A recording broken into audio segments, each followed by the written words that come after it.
All right, Helicopter Flying Handbook, Chapter 7, going on page 4 now. Sample hover problem number 2. Just did problem number 1 in the previous video.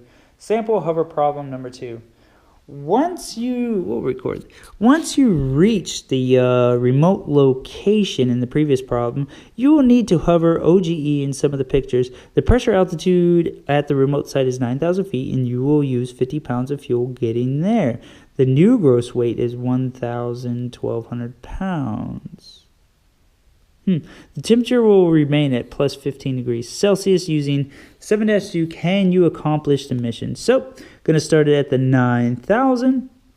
Go over to still at the 15. Is that the 15? Yep.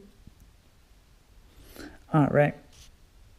So, into the chart of 9,000 feet and proceed to the point B15. From there, determine the maximum gross weight of OGD is approximately 1,130 pounds point. Since your gross weight is higher than your value, you will not be able to hover in these conditions. To accomplish the mission, you will need to remove approximately 70 pounds before you begin the flight. Yes. 1,130.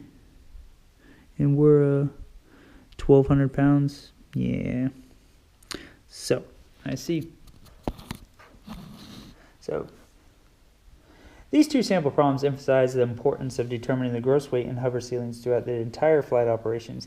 Being able to hover ceiling throughout the entire flight operations. Being able to hover at the takeoff location with a specific gross weight does not ensure the same performance at the landing point if the destination point is at a higher density altitude because of the elevation temperature and or relative humidity. More power is required to hover there.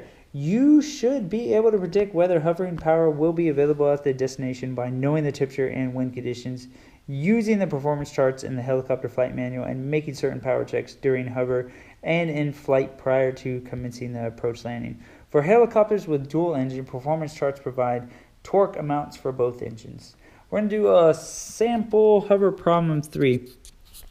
Using figure 7-3. Oh, there's 7-3. Okay.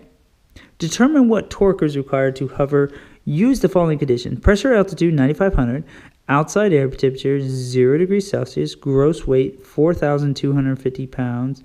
Desired skid heights. So this thing's big.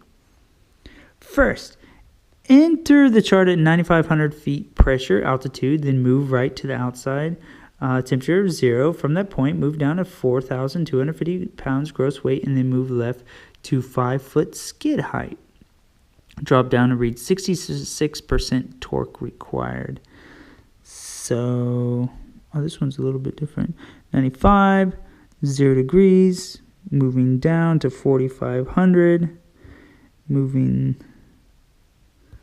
skid height would say 5, engine torque 66.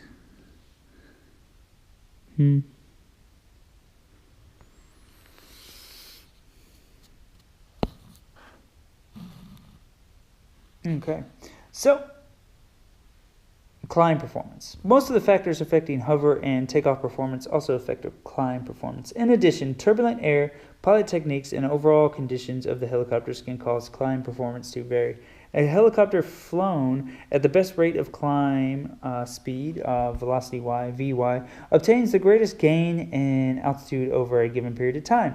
This speed is normally used during the climb after all obstacles have been cleared and is usually maintained until reaching cruise altitude.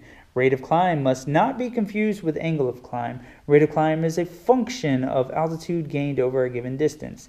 The V over Y results in the highest climb rate but not the steepest climb angle. It may not be sufficient to clear obstructions. The best angle of climb speed, V of X, depends upon the power available. If there is a surplus of power available, the helicopter can climb vertically, so V of X is 0. Wind direction and speed have an effect on climb performance, but it is often misunderstood.